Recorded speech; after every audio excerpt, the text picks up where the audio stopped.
Hello, craft beer friends, and welcome to season 11, episode 11 of Tap to Craft podcast. I am Denny Luce coming to you from Boise, Idaho, and my partner in craft, the dog whisperer, and my favorite Florida man from Tampa, Florida, Mr. Kris McKenzie. How the heck are you doing tonight? And tell us what's in your glass. Well, Denny, I'm trying to get my windows situated here. I thought I had it like on this Oh, one I thought you click. were ready to go, I was, man. I was. But other than I could that, have. hey, I am doing fantastic because like we are kicking off. It is 8:30 Eastern time, 6:30 Mountain time. We are right on time. Um, Nice. I'm doing great. I am finishing up my very last can of Fremont's Dark Dark Star. Star. Uh, Beautiful. and it's I don't know. There's only 4 ounces left of it. Um, but like I told you in the beginning of the show, I kind of didn't realize that this is an 8% beer. Yeah, nice. So hey, it's just gonna be a good night. It's gonna be Yeah, a good we're night. gonna we're gonna do 8% beers, and then we're gonna go and do a 13, maybe 13% ish beer. Yeah, yeah, it's gonna be a great night. Yeah, If anything, we're gonna trip over words, say of stupid course. stuff, That's uh, the way we roll. sober or inebriated, one of the two. But enough about me. What's in your glass and how are you doing this evening? I'm doing great. I'm a little tired because I had a fun weekend of watching college football Yeah, and go hanging out with my. Ducks. Yeah, go Ducks. Uh-huh. Still number one. Got the first seed.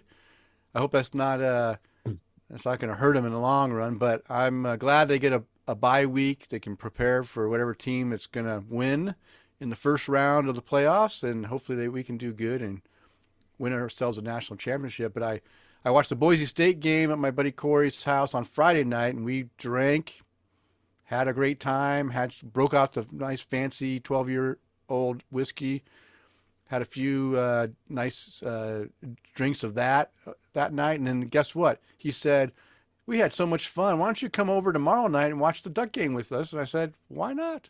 So we did the same thing the next night. I mean, great weekend, but I tell you, it gets tiring watching football and drinking Yeah. beer and whiskey. You young fellers, I don't know how you do it. I don't know if I could have done 2 days in a row. Yeah, it's been a while since I've done that, but it was a good weekend. It's back at work on Monday. This Monday wasn't too bad. Uh, I'm excited to get on here and chat with you, Kris, because this is a highlight of my week. Is here and drink beer and chat. So I'm glad for that. And what am I drinking? I'm drinking look at this pink can. Oh, that's nice. It's Reuben's Brews Strata Crush Hazy IPA, and it's 16 ounces of a 7% IPA. So I'm right there with you, right? Mm-hmm. Right close to the Mm-hmm. same thing that you're drinking. So we're going to be enjoying some high octane beers before we drink the really high octane beer a little later. So, Kris, let's get the show started. But before we get too far in, we always want to let anyone new listening to Tap to Craft podcast know what we're all about. We are an educational podcast focused around celebrating all things craft beer because we want to assist you, our listener, along in your craft beer journey and adventure. And you are listening to episode 271, recording on Monday, December 9th, 2024. We are live on Facebook, and if you'd like to join us during a recording session sometime, you can do that on the Monday prior to release at 8:30 Eastern Time. And in this episode, will learn about the history of Christmas beer in the United States. Ooh. So, it is just a few weeks away from Christmas. It is the season. You're probably seeing Christmas ales and beers out and around. And we've done topics on Christmas ales and winter warmers and what's the difference between all that. But I found an article that was released a couple of years ago that talked about, a little bit of the history and some information about some classic Christmas beers in the United States that I thought was some great stories I'd like to share with our listeners. So we're going to do that, as a main topic, but we're also going to have a tasting session with the Cigar City El Catador Club season, or what is it called? Episode? No, Their editions, edition, volumes, 17th edition. Yeah. 17 and last edition. And last edition. So really special beers. We drank on brooding wings. I think that's what it was Hmm. called Yep. last episode. And this episode, we're going to drink the Return of the Snack, And we're not a talking about movie. Denny here. We're Yeah, it's like talking a about, movie themed, right? Movie themed beer. yeah, Uh, kind of. yeah, bourbon barrel aged imperial stout with cacao nibs and peanuts. It sounds delicious. So we're going to be drinking that as well. As you can count on Kris and I have some great conversation. Now, Kris and I would like to thank all of our Patreon supporters because this episode is brought to you in part by our satisfied Patreon supporters like Mike Allen, Bill Schlemmer, Amanda and Kevin Argauer, Mike Blanchard, Tara Carlson, Jim Kutzel, and Alex Fuchs and Eric Scotty Ward, who are our virtual producers, and Tom Byrne, Jeff Seiler, Johan Halberg, Charlie Massa, Mark Church, and Eric Gronley, who want to buy us a virtual beer. If you enjoy the content we provide, we invite you to support the show by toasting your hosts or buying us a virtual beer or even becoming a virtual producer. You can explore the options on our support page by visiting patreon.com/tapthecraft. Or, I guess that's the best way of doing it. Did I have a shortcut on the top of the screen? I don't remember if I did. I don't think I do. I think that's patreon.com/tapthecraft is the best way of getting to us. Hmm. Okay, we did have some feedback from Eric Scotty Ward. I'll just summarize it. He did listen. I didn't put him in the show notes, so I'll just going from memory here. He did listen to our episode that we recorded in during COVID that we kind of talked about the Yep. coronavirus pandemic and how things are going, and he really appreciate the fact that in all of our episodes, it's nice that we can just be kind of like neutral and not get too lopsided in politics and religion and all that stuff. And we try really hard. We may have slipped and made some comments or jokes about stuff. We've done 271 shows. Surely we probably have at least one or two, funny comments or maybe not so funny comments that Yeah, we've but made. remember, we dribble on uh, for that one listener Oh, that's who right. said, Yeah. "Just get to the point already." Yeah. So he did enjoy that show, which nice comment. And then he also wrote and said he bought himself his own very own little Christmas treat for his um, home brew or home Yeah, his tap, keg, his his taps, kegerator. Yeah, it looks like yeah. he probably has like 5 taps on this thing. He's got a It's, nicer setup than some bars I've been in. yeah, but he bought himself a side pull tap. Remember we talked about side pull Mm, taps at Burt's Brewing? And I guess he must have been pretty interested in there and wanted to try it himself. So he bought himself one and installed it on the center tap of his kegerator. Oh, excuse me. And he's going to be trying some pours, side pours, and there's a variety of ways you can do it. I mean, depending on, you stick that nozzle all the way in and you pull the tab or the tap side. I guess you side tap it, and then depending on how you do it, the speed it goes through, and maybe the position of the nozzle and whatever, you can create different types of pours that give you different characteristics. Like you have the Maliko pour that's the hmm all foam. You have a half The one. You with the have Pilsner Urquell. yeah. Yeah. So he did say he's going to he was putting on a Czech Pils on that tap to check it out. So I look forward to hearing about Eric Scotty Ward's, his Side adventures in side pulling side pouring. adventures. Yeah, Yeah. side pouring adventures. So there we go. I summarized some of the feedback we got from him. Oh, also I gotta say we got feedback from my good buddy Alex Fuchs as well. Yeah. He listened day one on Spotify and said, "Hey, I don't know if it's just Spotify, but there appears to be after we get through the opening stuff, there appeared to be like a minute pause, like 2 minutes in before we actually started talking, doing the regular show. I don't know what happened. Mm. Normally, I do a pretty good job of checking and making sure everything flows before I render the podcast. I must have done something that put a minute in between the beginning of I must have shifted everything 1 minute somehow, keystroke or something. Who knows what happened? Never happened before. So when he did that, on Black Friday, because I think the show was released on Thanksgiving, right? Yeah. Yeah. Yeah. And I think he told me on Black Friday, and then I went and I fixed it and reloaded it up. The problem is that streaming services, they won't have the new one until they go and do a check and maybe check timestamps and then upload things that have been changed. Yeah. I don't know how they do that because I went back to Spotify and it still had the pause in there. So my apologies to everyone who listens on Spotify about the 1 minute blank spot in there. But uh, it just happens that episode I didn't check and do my normal check. I was in a hurry to get it out, and no, you That's just guess where what we happens? that's just where we slip in all of our subliminal messaging and propaganda anyway. So, That's just right.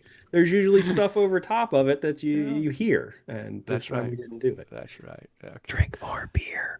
Yeah, That but kind of hey, stuff. we love getting feedback. We love getting questions. We love getting voicemails. Voicemail number 208-536-3359. Too many numbers. 208-53 oddly. Leave us a voicemail. Let us know how you're doing. Tell us we're doing great or tell us what we need to do better. We're okay. Uh, we love to hear your voice and we love to have it on the show. And if you'd like to contact us with your comments or questions, you can reach us at email at tapthecraft@gmail.com or on Facebook at facebook.com/tapthecraft. And don't forget to visit our webpage at Tap the Craft Podcast or at tapthecraft.com. See? How's that 3 sips of beer you've had so Yeah, far? I know. I know. It's end of the day fun. We also have a Discord server. It's a server just for our Tap to Craft community to go and interact with other listeners and talk about craft beer. And it's a fun spot. Taptocraft.com/Discord. We do have some upcoming guests coming. We're gonna be taking holiday break for the next two more shows. But on January 20th, we will be having Tractor Brewing Company out of Albuquerque, New Mexico, on the show. So if you have any questions or things you want us to ask specifically, go ahead and send them in, and we will ask the guys at Tractor Brewing your questions. That'd be fun, wouldn't it? And Kris, I have been talking a lot. I need to drink some beer. So how about you continue the conversation with our Untapped the Craft, and let's see what our listeners are drinking according to Untapped. Well, I have to say the folks over at Tractor Brewing, they have probably the best web address that I've read in a long time for a brewery. It's Tractor Brewing. Mm-hmm. Their website is Yeah, getplowed.com. yeah, get plowed. I can't. That's good stuff. All right, so we're gonna I'm go. surprised that was available. You know what? They've been around for a while, so Oh, maybe okay. maybe that's why it was. But if you want us to read your check-ins on Untapped, make sure you're following me at my new username, K9 Hops, on Untapped, and we will read your check-ins approximately 24 hours prior to the show recording. And I say approximately 24 hours because I'm going just over that 24-hour mark for Bill Schlemmer's check-in on his Oh, 2500th unique beer. oh, oh, Um, nice. and Bill Schlemmer, he checked into a Bourbon County brand vanilla rye stout. Ooh, And he said right. this was unique beer, number 2500. He said it took me 7 years, 42 days, 16 hours, 9 minutes, and 11 seconds. No, he didn't go that far, but I was seven. like, wow, he's He's, really keeping he's track. like, come on it. 7 years, 42 days to get to 2500. Very smooth for a 14% ABV, while cool. Vanilla is the prominent note along with whiskey. Sweet, but not cloying. I can't distinguish that it's rye rather than bourbon. Excellent stout nonetheless. 4.5 cap rating for that one for Bill's 2500th check-in. So congratulations on that one, Bill. Congratulations, Bill. Leo is drinking a Valhalla by House of Funk Brewing Company. Just gave it 4.25 caps. No notes to go along with that. We've got Craig Andrew right here in the Tampa Bay area. He's checking into one of my favorite W breweries at Woven Water. He's drinking a few things. Pariah, and he just said, pistachios. 4.25 caps for that one. He's also checking into their cranberry orange vanilla soft serve fusion. I don't get the reference here, but he said mid Rick, 4.25 caps for that one too. And Woven Water right here in Tampa. Bay or in Tampa. Scrolling on up my list here. This must be his 2,501 check-in. Bill Schlemmer checking into a double grid by Hop Butcher for the World. He said, super good hazy, smooth, creamy, citrusy, and juicy, mild hop bitterness, balanced with a touch of sweetness in the finish. 4.5 caps for that check-in. Moving on up, Mr. Jeffrey Seiler checking into a Get Thicker Skin by Anchorage Brewing Company. He said, always glad to find some Anchorage brewing beverages. I've never been disappointed. Great stuff. 4.25 caps for that check-in. Let's see. Moving on up the list, Mike Allen drinking a Macro Micro by Monkish Brewing Company. Oh. 4.75 caps. And his notes, damn, was all he wrote for that one. Mm. Oh, we've got another substantial check-in here. Yeah. Jeff Jeff Seiler Silers. Yeah. checking into his 3,500th beer, the Sukaba 2023 by Firestone Walker. That's a tasty beer right there. I Mm-hmm. needed a special beer for my check-in 3,500. It's a Firestone Walker barrel-aged barley wine 2023 Sukaba for the win. Absolutely delicious. Cheers to all, and to all a good night. So congratulations to you, Jeff, on that one. Chad Lamassa, I just love reading this check-in. No notes to go along with it, but it's a 4.25 cap ration, 4.25 cap rating. Let's drink some more beer. It's by Abomination Brewing. It's called Fuck 2024. Simply Wow. put. Yeah, 4.25 cap rating for that one. Art Warcheck in Ohio checking into a celebration by Sierra Nevada Brewing Company. Nice. This year's version. Had one of those the other day myself. 4.25 cap rating for that one. And let's see. We got to scroll up the list a little bit here. Where'd it go? Where'd my list go? Okay, there we go. Tammy Miller drinking a Black Pill by Banff Avenue Brewing Company at Banff Avenue Brewing Company. She said mild and smooth, 3.75 caps rating for that one. And then she's also checking into the Wild Warden Raspberry Rhubarb Sour by Oh, wow. Banff Avenue Brewing Company. She said, this is a lovely sour. You can definitely taste both rhubarb and raspberry. She gave it 4.5 cap ratings for the Wild Warden rhubarb, raspberry rhubarb. And then that's what everybody's drinking, Denny. We Oh, did it. really? We did Wow, it. you did it. Yeah. I saw Jeff Seiler jumped on right after we read his 3,500 check-in. But Yeah, cheers congrats, to you, Jeff. Jeff, if you're watching. All right. Well, I guess I need to finish this beer because it's now time for our beer tasting. You Yeah. got any beer left in yours? No. I got this one sip I'm going to suck down real quick. I didn't just drop a bunch of stuff. I'm fine. Okay. Well, now it's time for our beer tasting, and we're going to do the Cigar City El Catador Club Return of the Snack Bourbon Barrel Aged Imperial Stout with cacao nibs, and peanuts. I don't know what the official ABV is, but on Untapped it says it's 13.3%. I'm just going to go with that because I don't know where they got it because it's not on the bottle. Yeah, it's not on the bottle because they don't sell Yeah. it, so they don't have to put it in there. Denny, I'm Yeah. gonna use my gnarly barley bottle opener here, Okay. All ultimately right. to see if I can't like break it. Don't break it. Well, Oh, I didn't turn my Christmas tree lights on. Oh, I mean, darn it. they're not on. They look like they're on. Oh, they are on. Oh, crap. Have they been on ever since the last recording? The batteries are going strong. Some You're right, good they are on. batteries. Yeah.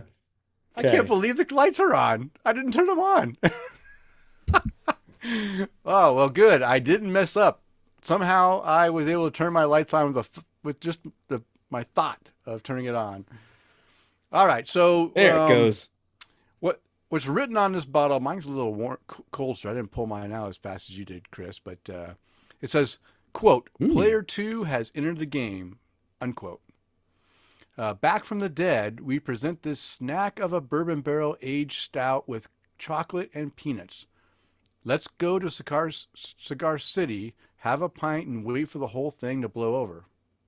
So I'm assuming this is like a Return of the Dead type comment. So Return of the snack. they brewed a beer Looks like this, but that I had, I don't know, a couple years ago. Snack Cigar City. That was in their um El Catador Club. hmm Mm, I don't know. It's been a while.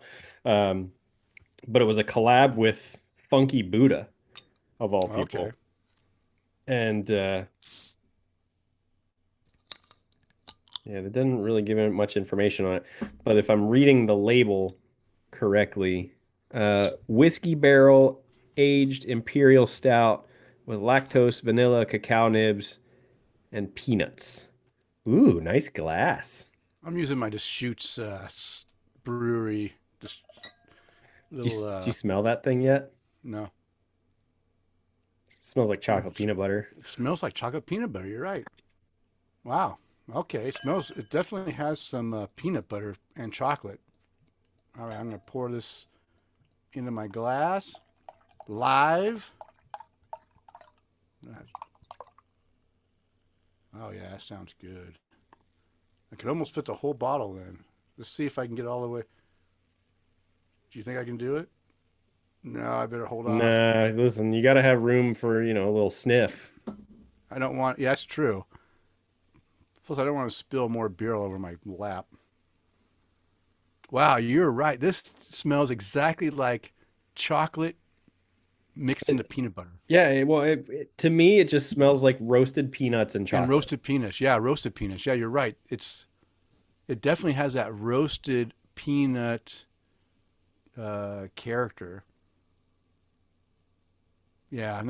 Not really like peanut butter. Yeah, roasted peanuts and chocolate. Yeah.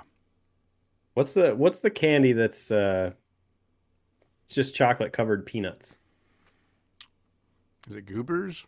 I was thinking that too, but I thought Goobers was like It's chocolate covered raisins? raisins. Raisinets are chocolate covered raisins. Well, yeah, Look up and chocolate see if it's goobers. Goober. I Goobers. don't know. I'm not a I I'm the worst know. person to ask about candy. I don't eat any candy at all. It was Goobers. Good It job. was goobers. Yeah. We got it right. We were Look both at right. you. Yeah. I don't even know if I've ever even had a goober, but I just have seen people, talk about them. So Goobers. my beer is way too cold. I'm sure yours is probably way better, right? You left yours out for at least an hour now. Mine's basically room temperature. All right, but It's yeah, just a little cool. I'm smelling roasted peanuts with a chocolate underbase. No alcohol character, but I do get a little bit of the bourbon barrel aroma, some vanilla in there, just in the background. But the roasted peanuts are like super strong, and the Hmm. chocolate, and then a little bit of vanilla, maybe a little bit of bourbon uh, spirits as well, but no heat. Nothing that smells like super hot. Where that was what we smelled in the last bottle was it smelt hot, but when we drank it, there was like Hmm. no alcohol burn at all. All right, I'm gonna take a sip because my glass is really full. Yeah. So as you're You're, drinking this, one of the things that I've noticed on it is at the end, it kind of goes from this like not chocolate, but like cocoa. And then you get some kind of that oaky tannins from the barrel that it mm-hmm, was sitting in. definitely And then tannins. and Yeah, then it gives that I don't know what the characteristic is called, but like when that alcohol kind of washes over your mouth and kind of makes your mouth feel a little cooler. yeah, yeah. There's a cooling. It's Yeah, almost like a burn, but it's not. And I would say I would say you're right. You get that cooling feeling, but without the burn that right. is associated with it. There's no burn coming down your back your throat. Um, there's a just like the last one we did. There's a lot going on in this, Yeah. and it's very unique because I get peanuts right up front, little chocolate, and then it goes right into that bourbon barrel. Like Hmm. the mid is all bourbon barrel, and then it. I mean, I only took one sip so far, but this is what I'm saying from my initial cold, like really cold. Like my fingers are freezing right now on this glass. I'm hoping that my body temperature is going to warm it up faster with this thin-walled glass, um, but you're right. You do get a little bit of that cooling sensation that feels like it might be hot, but it really isn't. It's again another well. If this is 13%, it's hard for me to tell it's 13% because I'm not shying away from it. Yeah, it's hidden pretty well. Yeah, this one feels richer than. Oh, your camera just I, changed and you I'm got I'm I'm your. working on something. Oh, okay. It's this thing's being weird. And but this one feels like the flavor is way richer and deeper. Like it's rich. It's maybe sweeter. Maybe it's the Yeah. sweet richness I'm getting out of this one. Then the other one wasn't as sweet.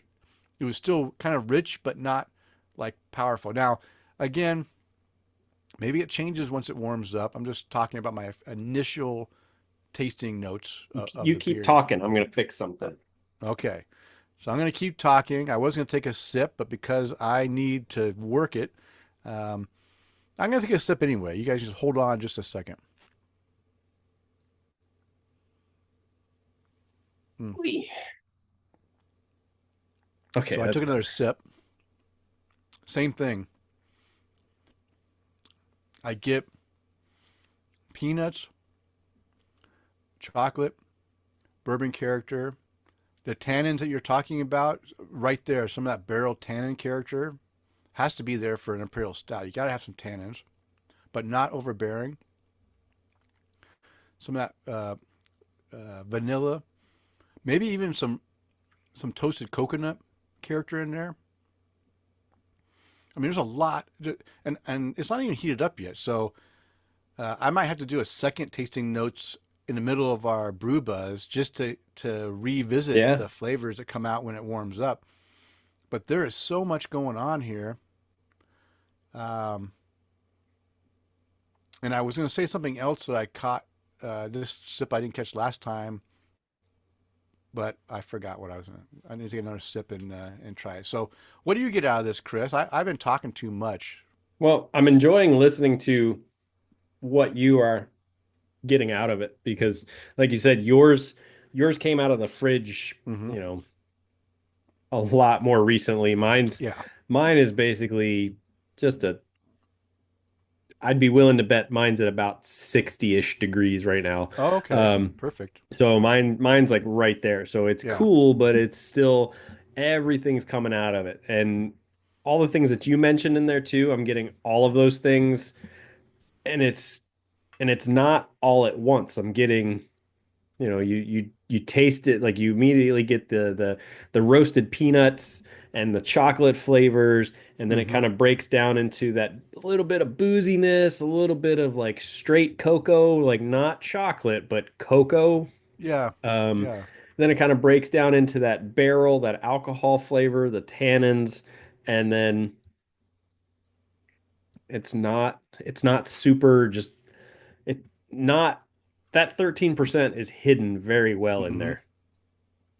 Very well. Yeah. I have to say that they do a good job of disguising the alcohol. And Oh that's hard to yeah. do with these big beers with all these flavors is to hide that alcohol burn.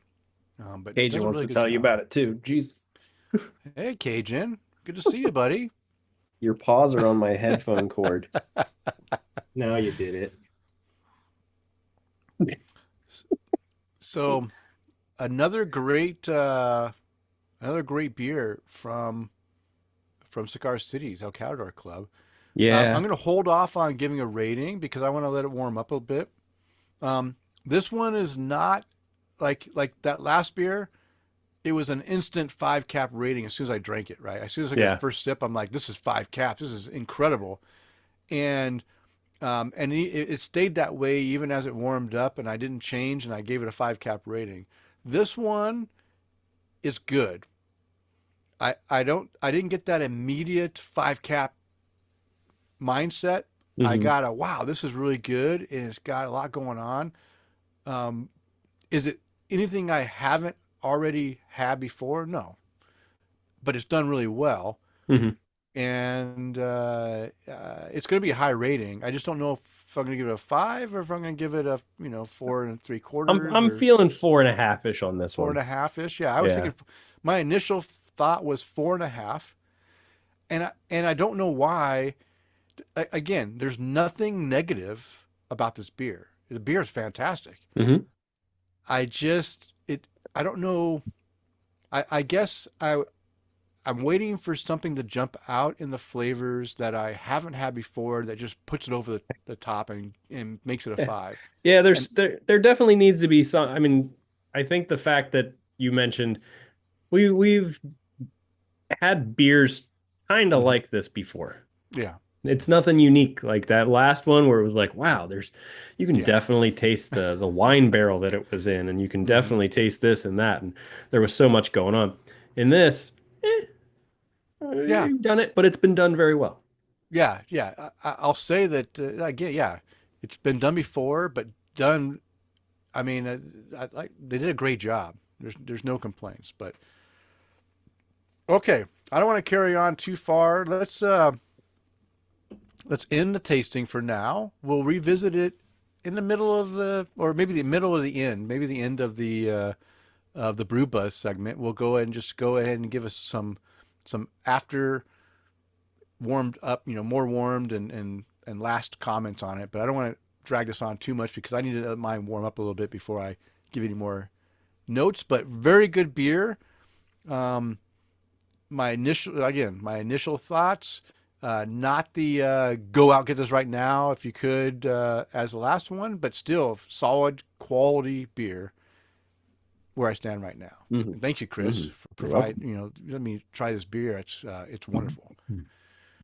Okay, well let's get into the Brew Buzz, and the Brew Buzz is devoted to discussing various beer related.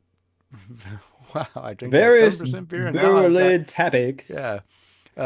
Various beer related topics. This week, we're going to learn about the history of Christmas beer in the United States. Since it is very season appropriate, we're right around the corner from Christmas. In fact, this is the last show that you'll get before Christmas.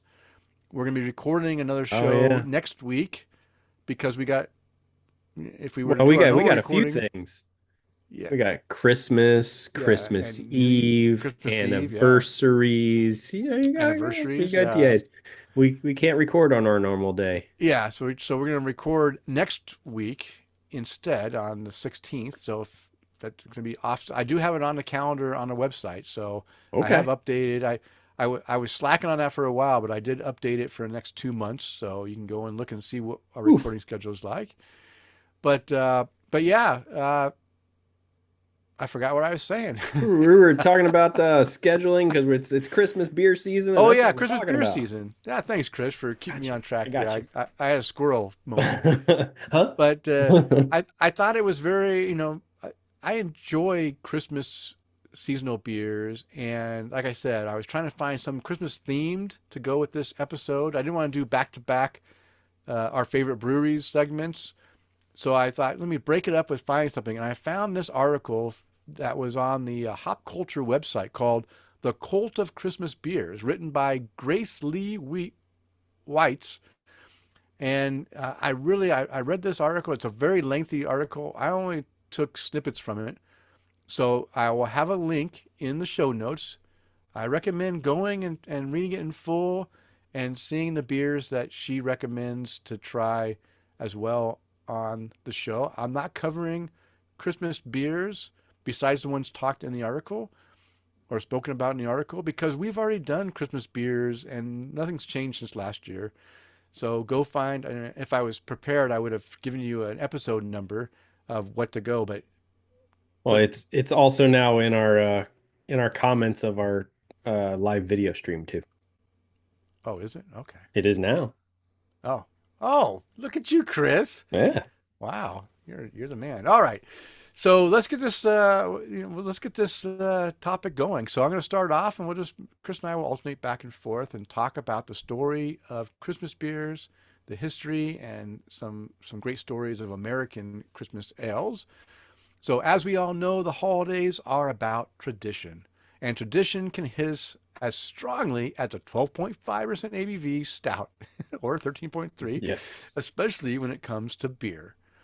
Just take a look at the history of some of these most revered Christmas beers, and it will be as clear as a silent night why Christmas beers have their own cult like following. So, here's a brief history of Christmas beers.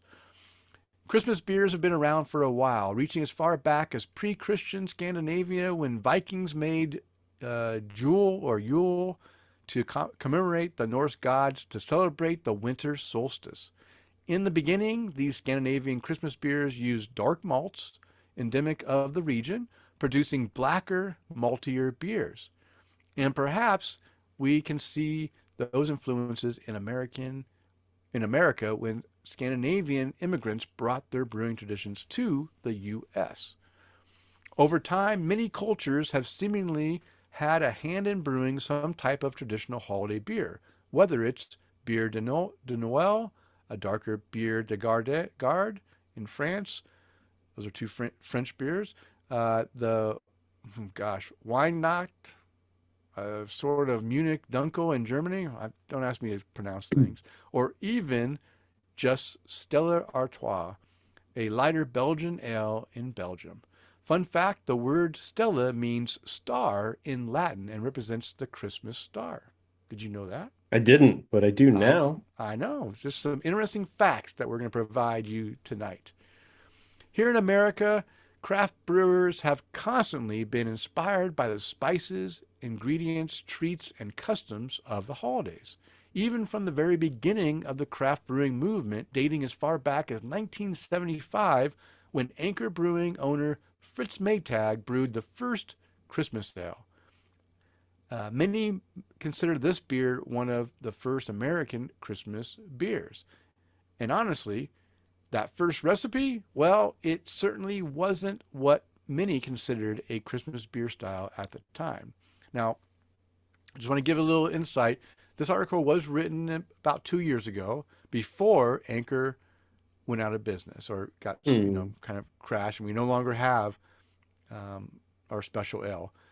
So keep in mind that this is relevant because even though you can't get this beer anymore, it was very important for many years for many people like myself who got this beer every year and enjoyed what it represented, and it was a treat, and it was a tradition to go and drink this beer. It is sad that this one tradition is no longer available. I'm still hoping that somebody will be able to get the recipe and be able to brew their own versions of this beer that represents the beer pretty well because it's probably the best Christmas ale you It's could get back in the time. definitely one of my favorites. Yeah, And yeah. speaking of Christmas ale versus winter warmer, that's episode 167.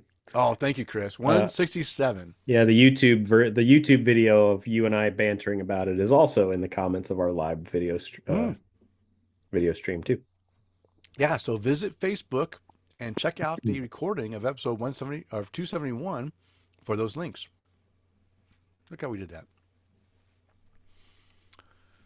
Oh wait, it's my turn now. It is your turn. There we go. So what exactly is a Christmas beer anyway? Well, I said we could just let them watch episode 167, and that's more views on our YouTube stuff. But in the beginning, Christmas beers in America seem to follow the traditional European style of darker spiced beers. In fact, the Beer Judge certification program actually lays out guidelines for Christmas beers as a quote, a stronger, darker spiced beer that often has a rich body and warming finish, suggesting a good accompaniment for the cold winter season. End quote. Hmm. But in reality, any brewery that now puts out something during the holiday season can spin it any way they see fit, whether through through adding that word's not even there. Through adding traditional spices like nutmeg, cinnamon, and clove, by emulating holiday treats like eggnog or milk and cookies, by leveraging labels and designs that evoke that traditional seasonal nostalgia, or even by doing something completely different like celebrating the festive hop harvest. Exactly.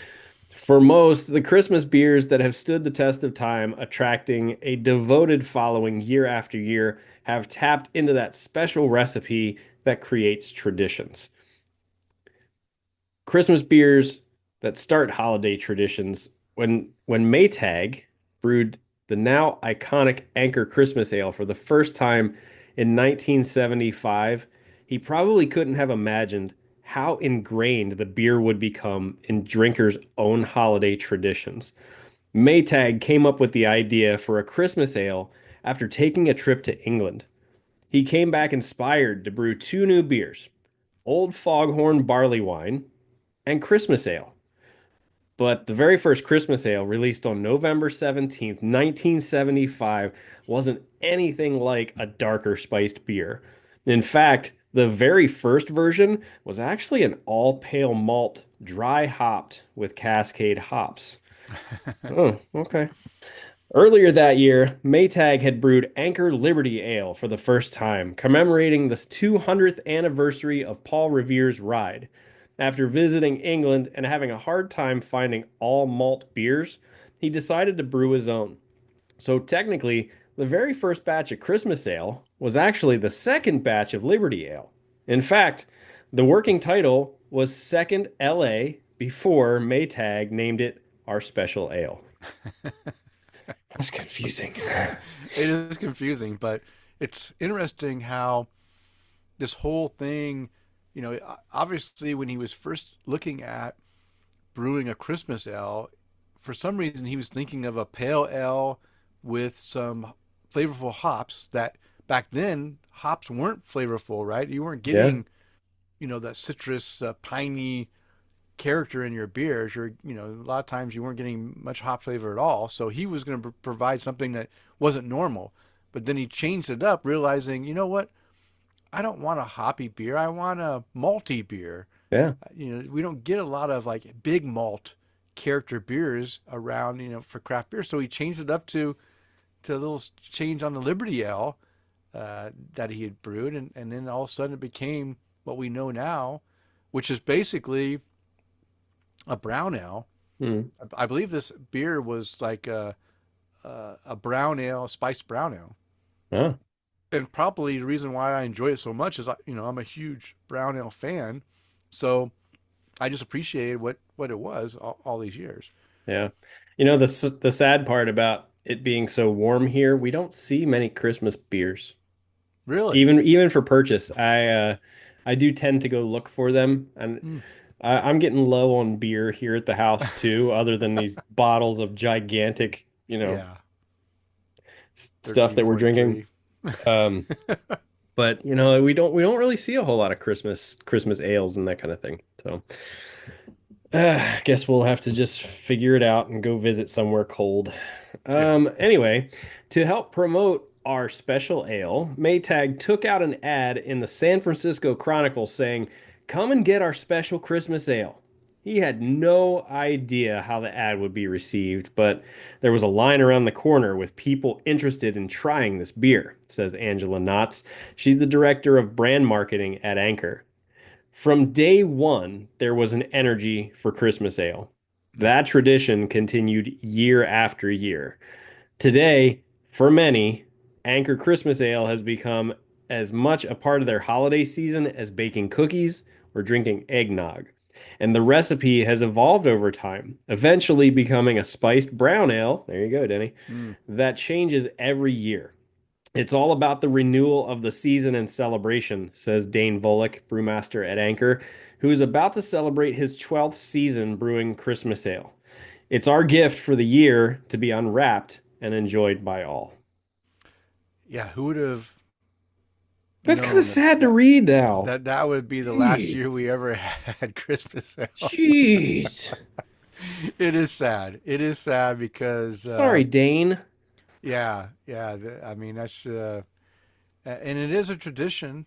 I mean, it was my tradition. I mean, Same. there's a lot of I'm a huge winter beer fan. A few shows back, I think I can't remember. Was it Eric Johnson or Eric Scotty Ward, or was it someone else that said, "Oh no, oh it was Matt Knight said, isn't Oktoberfest the best season ever?"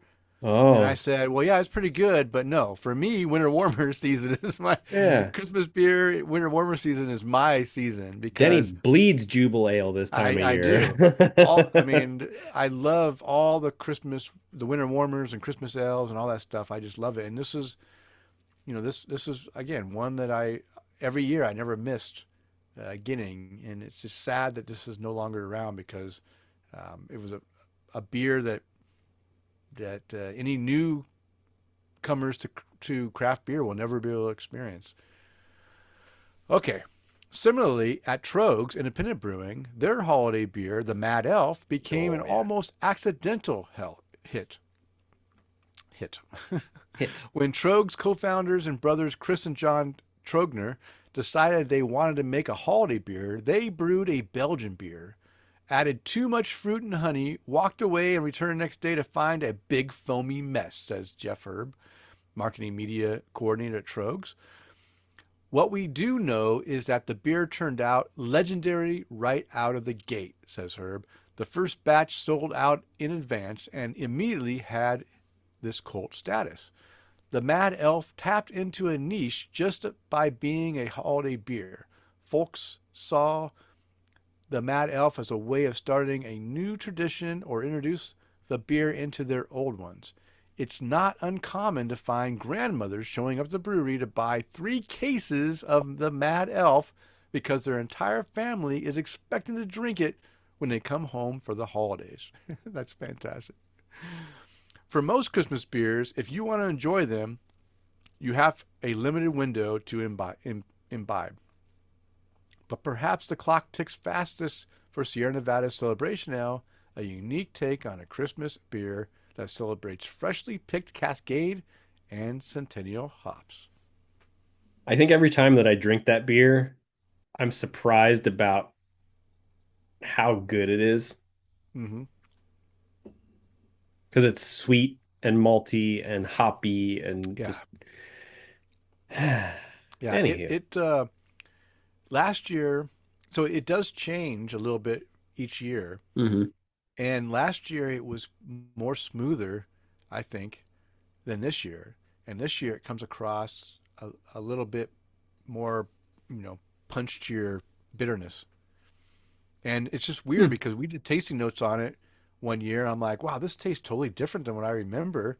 And then, it just seems like each year it's a little bit different. Maybe it's the batches I'm getting. They're brewing it both in Chico and in Mills, whatever. What's the Oh, place? Mills River. Mills River. And so maybe they're using the same hops, but maybe because they're doing something slightly different, that maybe the beers taste a little bit different depending on which brewery they come from. Because one year that we did the tasting, we both had the beer from Mills River, not from Chico. Oh And yeah. I would have assumed that I would have got the beer from Chico and you would have got it from Mills River because you're closer to Yeah. Mills River and I'm closer to Chico. But it wasn't the case. We both had the Mills River, and that batch for me tasted like it was smoother and not as bitter and in your face, bitterness. And I actually appreciate the more smoother version better than the more bitter version. I'm glad you remember that because that was episode 191. Wow. See, my memory's not all. When it comes to beer, for some Denny, reason, I can remember obscure things with beer, but I can't remember what I ate last night for dinner. that show was released on November 18th, 2021. Just saying. Wow, it's been that long since we did the celebration now, huh? Wow, Yeah. that's And crazy. that was also the episode of our favorite B breweries. Oh, wow. Yeah, when we We've been started our doing this. alphabet. Yeah. We've been Yeah. doing this for a long time. We're going to finish it up at the beginning of the year. I think we'll just do back to back best breweries. We Well, just we finish we've up our got whole. we've got W, Oh, we're gonna do W, right? We're at yeah. next show, And then and then XYZ would be, XYZ, yeah. and we were basically kicking off the new year with XYZ, which geez, I can hardly wait. Uh, and then getting in with the folks over at Tractor Brewing Company, Yeah. chatting with them. Yeah. Great. So, wait, scrolled. Where did it Welcome go? here. Okay, there it is. Found it. Okay, actually, inspired by Anchor's iconic Christmas ale, Sierra Nevada founder Ken Grossman decided to make his own seasonal version. But he wanted to brew his holiday beer with a bit of a twist, one focused just on the perfection of the hops he loved. Considered a fresh hop beer, Celebration Ale includes a dry hop of whole cone Centennial and Cascade hops picked at the peak of freshness and delivered to Sierra Nevada's Chico Brewery in California in 2 to 3 days, and to the Mills River location in North Carolina within 5 to 7 days. Mm. All told, brewing with the fresh hops takes Sierra Nevada about 28 days, and there is no sweeter feeling for anyone at the brewery than tasting that first batch of Mm. Celebration Ale during the second week of October. Yeah. Nice. In what has become known as first pour, forgot about that one. Great Lakes Brewing goes all out to celebrate their Christmas ale, performing a ceremonial delivery of the first keg through the door. Even the mayor gets in on the action, giving a proclamation of celebration. Yeah. I didn't cover much on the Great Lakes Brewing beer, but it's also one that seems to be revered quite a That much, one, yeah. quite a bit by people. So I grabbed a hold of that one a lot when I lived in the yeah, Cleveland area. yeah.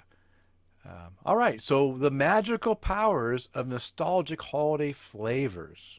This is the next section here. Christmas beers give beer fans of flavors different from the norm, or they highlight ingredients that emulate the holidays. For the Mad Elf, Trogs includes Pilsner, Munich, and chocolate malt in the base before adding local wildflower honey from a guy in Carlisle, Pennsylvania, called the Happy Beekeeper, not beer, bee. For Trogs, he sources a whopping 25,000 pounds of Pennsylvania honey from apiaries around the state each year. On top of that, Trogs adds 5 different varieties of cherries: Bing, Lambert, Van, Royal Anna, and what is that? Montmorency? Oh, Mont Montmorency? Montmorency. Montmorency. I never heard of that cherry. Into the fermenter for a sweet and tart kick, along with a distinct Belgian yeast that highlights the allspice, clove, and light cinnamon notes. It's been a long time since I've had the Mad Elf. I think I need to revisit this and see if I can get that local. I can't remember the last time I had Mad Elf, Me but either. it sounds like I need to revisit it. Well, that's so I am actually I'm flying into the Baltimore DC area at the Oh, end of January to go visit my brother oh, in uh in Bethany Beach. Um so who knows what beers will be available um at that I'm time. sure But Mad Elf will be gone by then. But yeah, but you know, if Mad Elf is around, I'll see if I can't grab us some. Um I, we've had it. I need to go look at the co-op. It's come into Boise before, and I just need to go. But the problem is the price point oh is yeah. a bit steep. Well, it's a big And beer too. yeah, and in the past when I've seen it, I'm like, yeah, I want that, and I'm like, I don't know if I want it that bad. So, but I think I need to go ahead and just bite the bullet and pick it up and try it. More recently than the last time I literally cannot remember the last time I had it. Um, I just can't remember. It's been a while. Well, there's no check-ins for you on Untapped, so if you Well, want to check that one in. that's not surprising Eh. because Untapped. Me, on the other hand, my last check-in was November 21st of 2015, Yeah, wow, that's about 10 wild. years ago. So 9 years I'm ago. wondering, yeah, I'm wondering, no, if I even checked into this beer before I even started Untapped. Like I may have had it and then just haven't checked in because again, I mean, I know I've had this beer a few times on my trips to the East Coast. I've had it for sure, and I Matt, think, good. yeah, yeah. So I just maybe not checked it in. Maybe Untapped wasn't around when I drank it back in the day. Well, Matt Knight checked into it around Thanksgiving Okay, this past month. And what do you give it? well, let's see, Matt, four caps. And Four his notes, cap rating. his notes was a link to a video on TikTok. So he probably, He did a review of it, huh? yeah, good for you, Matt. Way to Way throw to in that go, little link Matt. in there. Yeah, way to go, Matt. Yeah, we'll All throw right. that link in our comment section here. There we go. Wow, look at you. Way to go, Kris. Keeping our comments fresh. All right. Great Lakes Christmas Ale also includes an addition of honey, over 200,000 pounds. That's a lot of honey. That's a lot of freaking honey. Along with 7,000 pounds of both ginger and cinnamon. That is a lot of ginger and cinnamon, which both bring a little heat to the beer. I mean, could. I mean, that's ginger and cinnamon both heat up beers. Yeah. Two spices added to this strong amber ale, bringing it to 7.5% ABV. So yeah, it's not one to, There you was know. there was one year for Christmas ale from that brewery in Cleveland. Uh, Great Lakes. you said it, not me. That people were getting like diarrhea from. Oh, They were really? they were drinking a couple of them and they were having to run to the bathroom. Really? I don't know why or how, but Oh my gosh. I remember that it didn't happen to me. I'm not gonna tell people about my Christmas ale squirts, but it's Oh, it's wow. yeah, I just remember people going, "Hey, well, careful drinking that Christmas ale and might give you the squirts." Anywho, since the very beginning, Anchor Christmas Ale has always featured a specific tree on the label, each with its own story and intention. The tradition began in 1975 when Maytag chose a generic symbolic tree to use as the model, but each subsequent year the tree took on a new meaning. The first year, he also had a printer die cut blank neck labels to attach to each bottle so people could take those and write their own holiday message on it. Originally intending on switching up the artist every year, as an idea that Maytag got from the famous winemaker Baron Philippe de Rothschild, Hmm. who used different artists from Salvador Dali to Andy Warhol. Wow. Damn. On his Bordeaux vintage labels. Maytag basically stuck with one artist. He said, screw Smart. that. Let's just keep it simple. Jim Stitt, that's Stitt for those of you playing along at home. Jim Stitt designed the original label in 1975. Although Maytag hired someone else in 76 because Jim couldn't frickin' cut it, he realized that he wanted to stick with Stitt from 1977 and for the next 44 labels. Stitt Wow. drew a new tree every year. And although he retired in 2019, the now 95-year-old Stitt is enjoying retirement. That's incredible. I mean, I didn't know that fact. I knew the Me tree was either. different each year, but I didn't realize that it was pretty much the same guy just redoing a tree label. That's pretty amazing. You need to get And if Bob I, Ross on that one. yeah, and if I was only smart enough to save those bottles, maybe I would have been able to, I didn't save, Yeah. I don't think I have any Christmas ale, our special ale bottles in my collection, which is so sad You know, because there was rumor that somebody had purchased the recipes of Anchor Christmas Ale and they were gonna brew it again, but I don't know if that's gonna happen. I hope it does happen. Oh man, I So really okay, do. so so I you know what? Hmm. I hope it's Sierra Nevada. And why do I hope it's Sierra Nevada? Because they distribute to almost every state in the country, and they have enough production to actually, in both sides of the country, to be able to make enough to get it to every state. Good answer. And I think that's who should be brewing this beer because not only do they make great beer, but it's a California based, started brewery taking on a California, you know, original craft Yeah. brewery, that it should be that way. I think Sierra Nevada, if anyone should be doing it. Hopefully we'll see them do it in the future. Okay, well, let's finish up this great little history lesson here with similarly, it's an iconic design that helped push the Mad Elf into Holiday Hall of Fame. The Trogs Christmas beer character has gone through 4 iterations over the last 2 decades. Originally, there was a napkin sketch that helped push the name forward, says Kris Trogner. He's not angry, just a little squirrely.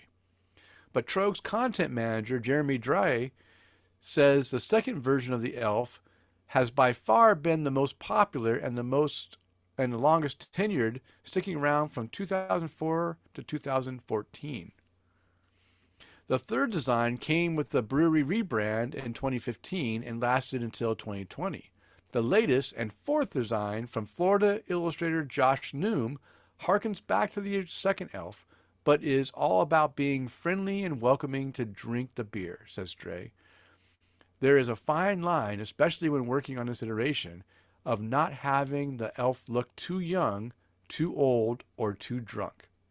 We put a lot of thought into it, and it harkens back to the fan favorite. At Sierra Nevada, the brewery's Celebration Ale has also become widely known for its bright red label. For some, it represents the colors of Christmas, presents, and, well, celebrations. We can't pinpoint just one reason why Christmas beers have captured the imaginations and hearts of so many people, some who don't even drink beer. It just has to mean something to you and those in the celebration. And that's the key too. Is I didn't mention in what we read, but there's a section of this article that talks about how people that don't drink beer will drink a Christmas beer because it's not a traditional beer that tastes like beer. It tastes like the different traditions of Christmas, and it's a tradition that is done in households that even if you don't like beer, you go and you drink this beer one time a year, and it's a celebration. So I thought I would just explain that at the end of that brew buzz, Hmm. and I thought there's some great stories in there about the I like that one. yeah a I like little that one. little history. So again, I want to give credit to the author. It was The Cult of Christmas Beers, written by Grace Lee Weitz, found on the Hop Culture website. You can find a link in our Facebook site, right? Or what is this thing? Video live live feed, as well as on our show notes on the show post that we posted at taptocraft.com. Yeah. Okay, Kris. Man, I'm starting to feel some How, alcohol to yeah, our me too. beers. I was curious to know now that you're feeling it, Yeah. how are you tasting it? So I've been drinking. I've been when you were doing your segments, I was taking sips, and it's pretty much the same. If anything, I feel like I was getting more flavors when it was cold, like What? different flavors. Yeah, only because there was like a cutoff point where it was like I get this flavor, then this flavor, then this flavor, then this flavor, and now when I'm drinking it, I'm gonna be honest with you, a lot of the flavors all blend together and aren't separated by, excuse me, partitions. So let me take a sip. Okay. You have any beer left? Yeah, I've got Okay. a Oh, half a glass so left. I've got this much left too.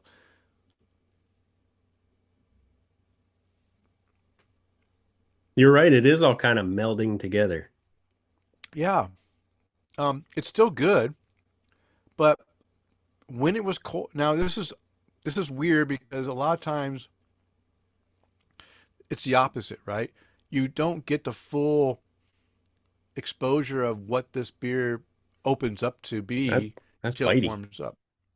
Yeah, but it's just funny because I was caught off guard because I expected it to just give me like all these waves of different flavors I didn't taste before, and in reality, um, when it was colder, it definitely separated those. It was partitioned into different flavors throughout my tasting thing, and I was able to pull out stuff more. Now I still get the peanuts up front. I get the big, a little bit of that, um, Chris has been doing a good job of saying it's like a like a cocoa powdery Yeah, it's like if you were character. to either get chocolate that's a Yeah, really, really high cocoa percentage, like yeah, 90% or higher, then that's kind of I'd be willing to call it 100% cocoa. yeah, Not cacao, not chocolate, but yeah, cocoa. yeah, yeah. So you get that flavor, and then it goes right into that bourbon barrel character, that vanilla. Now I will say the vanilla comes out stronger in when it warms up than it was when it was colder. It was very faint in there, and then it has some of that tannin character that we've been. The tannin stays in there, which is good. If you don't have tannin in your stout, then something's wrong because in your barrel, especially with barrel aged stouts, because you need to have a little bit of tannin that pulls out, a little bit of twang in there. Yeah. Um, it does good, but then it fades off really quick at the end, and I felt like when it was colder, it was just going through a longer stint of all these flavors, and I was able to bring out more during that time. But still a good beer. I'm going to give my rating a 4.5 cap rating on this beer. It's a really, really good imperial stout with adjunct flavors of roasted peanuts, cacao, and the spirits coming from the bourbon barrel. But it's not anything that you haven't had before is the key. So 4.5 cap rating. How about you, Kris? Have you solidified yours? Are you going up or down with your rating? I'm still sticking with it. And as it's gotten warmer, it's gotten a little hotter. And not the temperature of the liquid, but Yeah. as No, in the I agree. booze. Yeah. Yeah, I agree. I can taste the alcohol a little bit more as it warmed up for Yeah. sure. Because it's mine's definitely room temperature now. But it's also too, if this was, I was joking with a friend uh this past week, like, hey, it's always stout season in Florida. And he's like, I no, especially when it's hot outside, no. But even now, he was like, no, I'll still stick with my, my lagers and stuff like that. But Yeah. this would be a me personally, I'd split this with somebody, Yeah. sit down, sip on it, sit next to a bonfire, sipping on it at Christmas, something like that. Yeah. This would be a Yeah. great one to just enjoy. Because I mean, even with all this in it, it even has some legs on it too. Very, very minor ones. But I don't know about that. well, mine There's some, does. yeah, there's some legs. You're It's right, got but some it's legs on just, it. yeah, it does have some stickiness to it. Yeah, you're right. It But is sticking to the glass. but it's I think you nailed it on I think you nailed it earlier when you said, look, it's a well done beer, it's a good beer, but it's not something that is just wow, you got to go out and get it. I mean, you Yeah. can't anyway, but yeah. Yeah, it's not the one I'm going to say if you have a chance, go get it. And I saw there are still people selling these batches on eBay. Oh, I'm sure. So there is a chance if you want to pay 175. I don't know what you paid, Kris, but they're selling a single set of them for $175 for 8 beers. At least that's the starting price on eBay. So I don't know what. I think for each edition, it was about $150 plus, fees for whatever platform Yeah, they were using.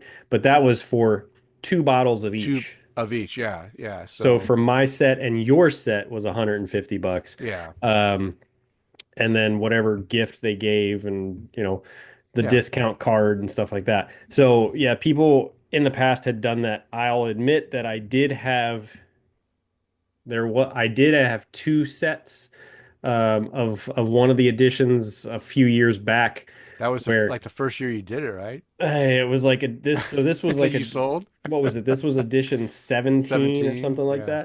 that. I think it was like edition 8 that I had two sets of. I had two sets of all the bottles, and a friend of mine was like, "No, no, if you get it for me, I'll go ahead and I'll jump in and I'll buy it. Just spot me for it." Mm. Um, and it didn't work out, so I turned around and sold one of the sets for what he and I both paid. Oh, wow. So if I spent $150 on each set, meaning I Yeah. spent $300, Yeah. You I sold sold it one set for $300. for 300 Yeah. bucks because it was that series was that good. Yeah. But I never had another one like that. Yeah. Yeah. Yeah. So this one, yeah, the with brooding wings, 5 cap rating, beer that is well worth it. This one, 4.5. Still a Yeah. beer Yeah, worth yeah. it, but I wouldn't say go buy the set for this one beer. No. Yeah. No. I'm curious to see, I think I said this to you. I'm curious to see what the rest of this series is like. Yeah. Um, because it was the last El Catador Club. Um, I don't know if they just phoned it in or if they were like, "Come on, guys, we got to give it all we got," and then they were like, "Monster's taking over, so hope the people like it." Like Well, I hope they didn't phone it in. I don't think they phoned it in because the beers aren't, they're good, right? I Hmm. mean, so far, 2 beers, the average rating 4.75. Fair. Yeah. That's a One good way to five, look one at it. 4.5. The beer is not phoned in. They didn't just like give you some crap. Um, I think that there's some unique flavors we're going to be trying in the bottles coming up. Yep. I'm very curious because I'm not a big fan of maple. I think there's one maple one. There's a few things that scare me, but I am looking forward to seeing how they went about it, and maybe they will turn me into someone that likes that type of beer, uh, because they could have screwed up that last one. They didn't. Uh, they knocked it out of the ballpark. So Yeah. I think we're going to do the next one. We're going to do next episode will be the barley wine. Which is barley wine spelled backwards. Is it? That's the name of the beer. It's basically barley wine. No, it's not basically. It is literally barley wine spelled Okay. backwards. Barley wine spelled backwards. We're going to do next episode. And if I remember correctly, it's like in It's an orange bottle, orange or orange. Yeah, red. yeah, and it's got something funky that kind of scared me too. But I'm a huge fan of barley wine, It's and you American have barley wine though, so I know yeah, we're but English. yeah, yeah. But no barley wine can screw up as bad as Heretic did with that monster cookie barley wine. That was Oh, jeez, you just went in. That sucked. yeah, that was nothing can be worse than that one. I'm trying to find the can. I don't see it right here. It was that awful, but you still kept the can? Well, because it was special. It Well, was monster cookie I'm barley wine. special, you're special. But I can't see the bottle right here or Okay. the thing. But yeah, that was the worst barley wine I've had. I can do American barley wines. I just don't. I prefer English, but let's do it. Let's All do it. right, All let's right, do it. Kris, how about your new and noteworthy beers? Did you drink anything new and noteworthy since the last episode? I did. I was actually gonna put in Sierra Nevada's Celebration, but um I just didn't put it on our notes. I Hmm. did enjoy it. Celebration is one of those beers. Okay, there's two beers that I try to get a hold of every year just to say that I had one. Celebration is one of them. Yeah. The other one is Southern Tier's Pumpkin. Oh yeah. Just to have it. All right, let's kick off let's kick off the fall season. Have some pumpkin beers. But I did have a glass of Sierra Nevada Celebration along with dinner the other night, and it's always just good. It's always They, good. That's like the only fresh hop beer I get here, so I take advantage of it when I can. And it was funny because when I came and visited you and Sarah, I was like, "Oh, it's the end of August. Maybe I'll get some fresh hop beers." And I was like, no, "Yeah, it's September. too early. It's too Yeah. early." But hey, I'll take celebration. So yeah, good start for me. But I did have a beer that I didn't think I was going to get to try because um, a bottle like this, like what we just had on the show, the place where I enjoyed it was selling them for $30 a bottle. What? Oh my Now, gosh. now it was from Equilibrium Brewing, Mhm. Equilibrium Brewery, which I believe is out of New York. Don't quote me on that. Um, but it was called Life After Death Star. And it was a collaboration with J. Wakefield Brewing right here in Florida. Oh yeah. Um, Yeah. And the notes on Untapped say starts off with a long boil to create the thick and decadent base you have come to expect from the series before adding shredded raw coconut, marshmallow, Madagascar vanilla, and Mostra Ghost Bear espresso blend coffee with just a touch of lactose. This luscious batch features an extremely thick base before releasing beautifully balanced notes of deep espresso coffee paired with flavors of fudge, creamy marshmallow, just scraped. That should say scraped, not scrapped, guys. You use two P's in that. Now it says scrapped. Um, just scraped vanilla, double chocolate brownie batter, and big coconut throughout with a chocolate syrup finish. Denny, so if you can't tell, this was dessert in a Yeah. bottle. Yeah. That's way too sweet. Now, the only reason that I got to try this is because I flipped a coin. No. What do I mean by that? Yeah. What do you mean? Well, Tina and I were getting ready to go to dinner, and we went and had a beer with a friend, and then we were on our way back to the house, and she said, "You know, we let's go over to Gasparilla. We can grab some pizza." And I was like, "Okay, Yeah. great." Well, we start driving towards our house because she wanted to eat outside. It was a little chilly outside. I didn't have a jacket with me, and it was a little cool that night.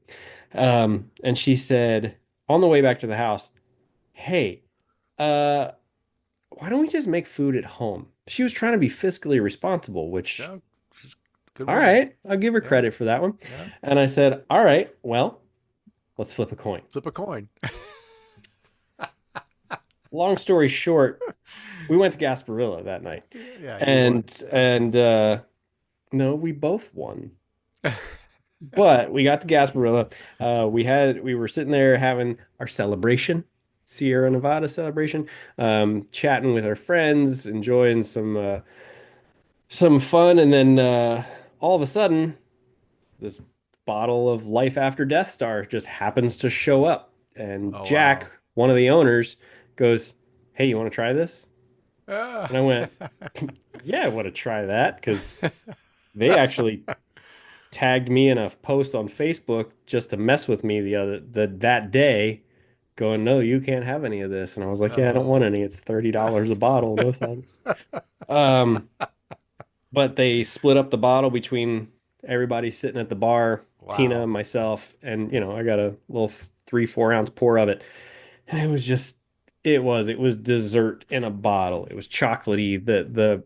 I love the way they described the fudge, the brownie fudge or the brownie batter of it.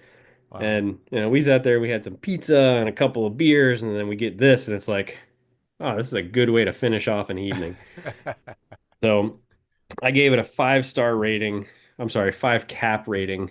Sorry, I'm stuck on Google reviews, I think. But a 5 cap rating, all around great beer, all the flavors that I mentioned in that description, the coffee, the coconut, the chocolate, the even the lactose sweetened it up a little bit, the espresso, I mean, it was just so good.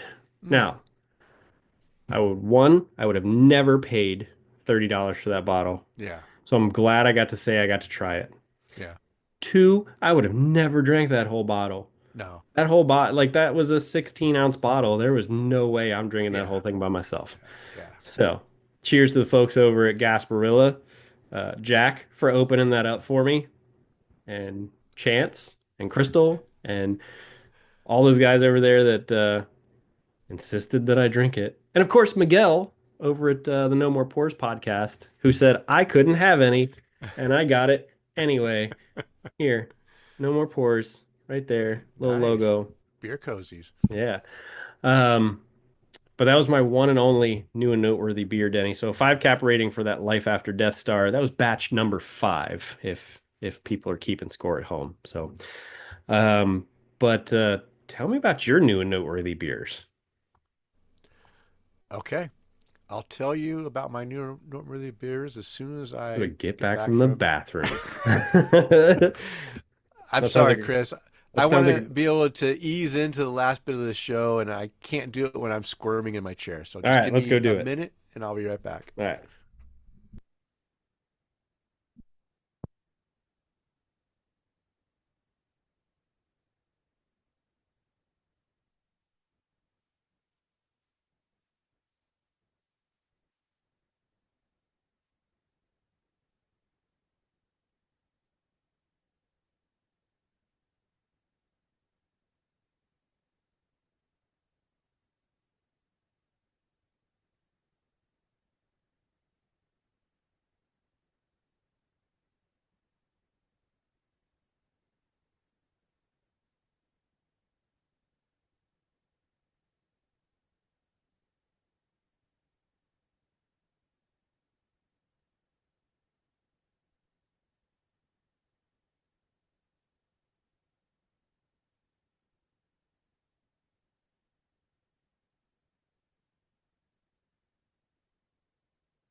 He must have had to pee for a long time.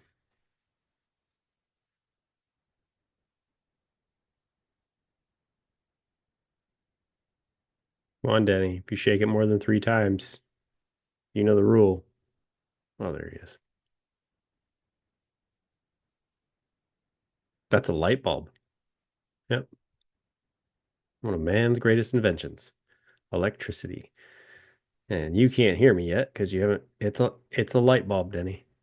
That's what happens when you put electricity to a filament and I I encapsulate it did in gas. I didn't realize I changed my light out up there. I don't know when I did it, but I looked up. I'm like, It's so bright and new. I didn't realize. Wow. Man, old man brain, I guess. Oh, geez. All right. So now it's time for my new and noteworthy. And I have a few, just three, I think. One, two. Yeah, I kept it at three. Hmm. I'm still drinking a lot of my, you know, winter seasonal favorites that I'm not going to check into because I've checked into them a bunch already. But I did get a fall seasonal favorite that was new. They do a new version of Oktoberfest every year, and they listed on their uh, cans and their boards that it is a by year release Oktoberfest from Jim Dandy Brewing. It's their Oktoberfest 2024, and I gave this beer a 4.75. My daughter did visit Jim Dandy prior to coming up for Thanksgiving meal, and I ordered up some beers, and I'll talk about some extra beers I got at the end of the show when I give my toast out. But Oktoberfest 2024, slightly sweet, grainy malt with a bit of graham cracker, super smooth and easy drinking. Could definitely drink a few of these during Oktoberfest, a few liters of these during Oktoberfest celebrations. 4.75 cap rating. I don't know why I didn't give this a 5 cap rating, but I feel like I give Jim Dandy so many 5 caps. I didn't want to water down the 5 cap. Uh, What do you a mean great watered beer. down? Well, you're right. I should have Haley and given it a Davis make 5. some phenomenal beers. They do make great beers. And I felt that this Oktoberfest. Now, is this this Oktoberfest was pretty close to the Oktoberfest that I had at Birch Brewing. I think I Wait, gave it 4.75 because the Birch Brewing one I thought was a little bit better, and I gave that a five, and I gave this one just a quarter cap less. That's how now, I do you think it was better because of in the environment in which you enjoyed it? know because I enjoyed the Oktoberfest at the festival, and I enjoyed it at home as well. Um, Out of your special glass, out of your Out of special my special glass, stein, yeah, my special out of your stein, special yeah. stein, um, out of your special stein during an Oktoberfest event on a If I, if I, sunshiny day in Boise. yeah. Well, I mean, I still rate it a five, even when I drink it out of the, in Okay, the inversion, it's okay, still good. okay. Um, and this one, if I would have been there for Oktoberfest, maybe I would have given it a five. It's a great beer. 4.75 is not bad, right? But great, a really It's good not bad. Oktoberfest. Um, and I think Davis did a great job on this one. And if this was the same beer they do next year, I would be happy because this beer is almost perfect. Just a quarter cap Just less a good. quarter cap off, Davis. But it You could have to be five step it next up for year. It next could be year. It could five. be, It could be yeah, you five. step it up next year. You got this. Yeah, yeah. But he did a great job. All right, Mother Earth Brew Company's Project X Spirit Animal Hazy IPA, four cap rating. This is my Thanksgiving beer. Happy Thanksgiving, bright citrusy aromas, soft tangerine citrus and tropical flavors with medium bitterness finish. Four cap rating. And I was trying to decide if I'm going to drink one of those on the show tonight or if I'm going to do a Reuben's. I went with Reuben's because I was going to talk Sounds like a about Spirit lovely Animal. choice. Yeah, I was going to talk about Spirit Animal for my new Norworthy, so And why not? Project X, I mean, I got to learn about Project X with you guys, and Yeah. I'm just, I'm Th- kind of jealous. those Project X beers are fantastic. I literally have had every single Project X release because I buy a four pack every time they come out, and they're all fantastic Yeah, beers. that's what you told Kris. They are. They are. Yeah. All right. And my last beer I'll talk about is from Payette Brewing. I haven't talked about Payette for a while. Now, let me premise this. Um, during this time of the month, our company does a bunch of fundraising stuff to raise money for this beer, for season of sharing, to provide for our food bank, our local food bank in Boise food bank. And so we donate food, we donate stuff and money, and we end up getting a pretty significant donation to the food bank. And this was a cornhole tournament that I entered into with my buddy Corey. That you pay in a fee and then you play through, and they actually provided us with my company did. I think it was my company, but I hope it was corporate paid and not the person that was doing the tournament because that would be hard. That But would suck. two beers, two beers. And it actually turned out to be three beers because we showed up early, and we were going to put a third beer on our tab. Um, First beer I had was this beer that was really good. Now keep in mind, um, I just got done earlier in the show. I said it was cold here in Boise. Yeah, we have an inversion. It was under 30 degrees. The cornhole tournament started at 5 p.m. It was outside, Oh, and it got dark at 5:30. And there's no lights by the cornhole tournament. watch your So I cornholes, bud. so we played this tournament outside in under 30-degree weather, drinking beer, of course. I had my full coat, my hat, my gloves, bundled up, throwing bags at a board that I couldn't see because it was dark. Um, 3.5 hours. I didn't leave until 8:30 from this thing, and it was completely dark outside. But fun time. But we got to drink a couple of Payette beers, and the one I really enjoyed was a cold IPA called. Oh crap! I lost it already. Hold on. It was I got called so carried away. Sure Cool. Sheer Cool. And I said, enjoying a cold IPA on a cold Thursday evening. Nice flavor with cold IPA character. Um, it just has a traditional cold IPA, like lagered, like ale yeast lagered. flavor that cold IPA has. A little bit dank, a little bit lagered flavor. It was good. I get a 4 cap rating. I enjoyed it. That's it. That's All it. right. That's it. Simply put. Okay. But yeah, and we didn't win the cornhole tournament. We actually played. We won the first game, the first round. We lost the second. Then we got into the losers bracket. We won the first losers bracket, lost to the second. Okay. So we played 4 games. It was fun, but it was cold. But I stuck it out all Dark. the way to the end and watched everyone else play, All right. and it was fun. See, it doesn't. I don't care what Sarah says about you. You stuck it out to the very end. Yeah, we did. Yeah, we stuck it out. Now I came home, and I had to tell Sarah on the way home, warm up my electric blanket because I'm freaking frozen. Yeah, I bet.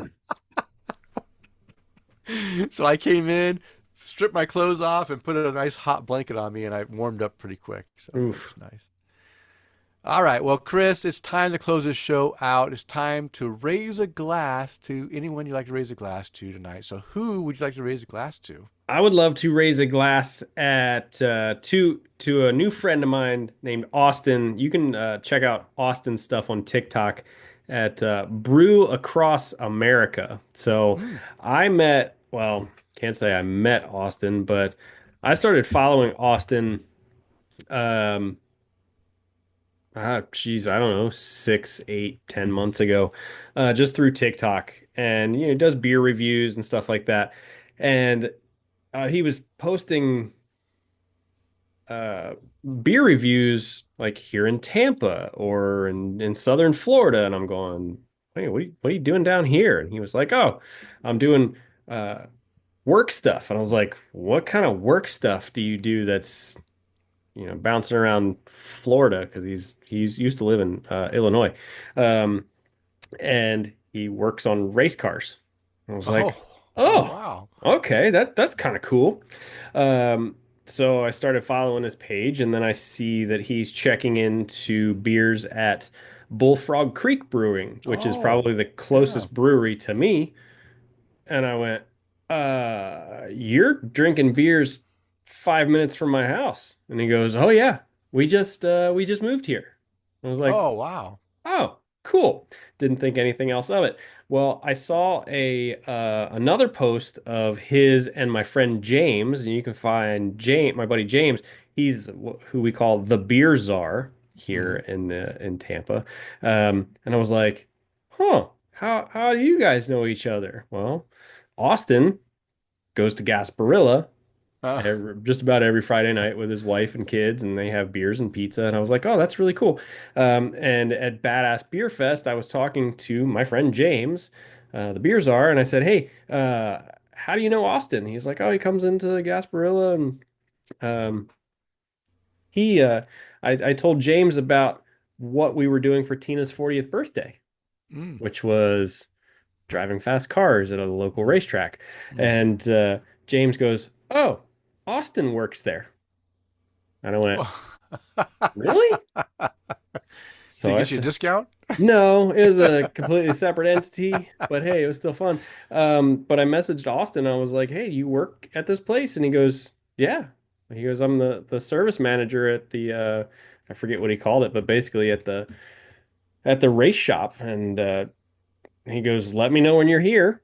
He goes, I'll give you kind of a tour of the shop. And Oh, sure cool. enough, after Tina and I got done driving around the racetrack, we went and snuck back to the shop back there, and he gave us kind of a quick tour of the shop. And they were tearing apart a Lamborghini in there, and they got these little race cars back there that they're working on. And the facility where they're working is it's called the Motor Enclave, and it's essentially they have a street racetrack and then a off-road track there, so you can take your Jeeps and all that fun stuff out there.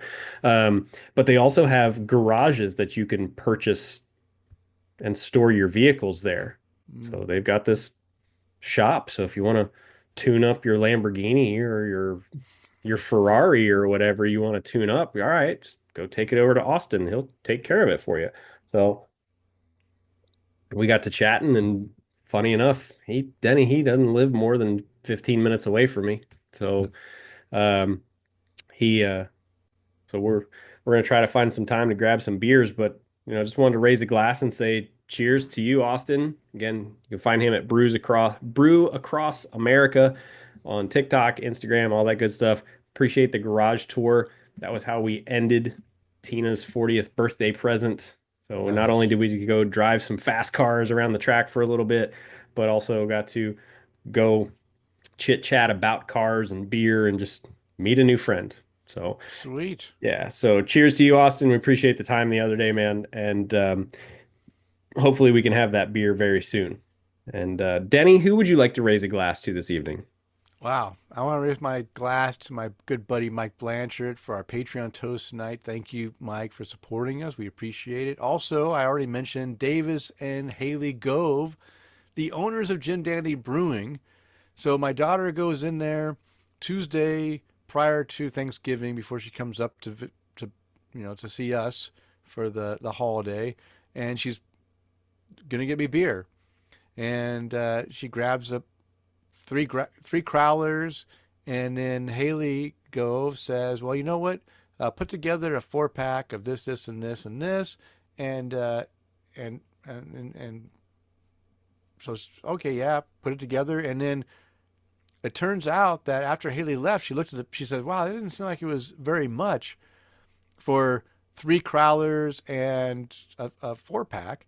And then she looked at it, and sure enough, they had credited us back for two of the crowlers that we had purchased, and so we got, you know, actually it was actually it might have been three. It was a significant saving, like $21 savings that they gave us. So I was really thankful for them for recognizing the fact that, hey, we appreciate what they do. We give them a lot of praise and shout out here on the podcast. And when my daughter comes in to buy me beer, they show their gratitude by providing some beer for me to enjoy as well. So thank you, Davis and Haley, uh, and anyone coming through Pocatello.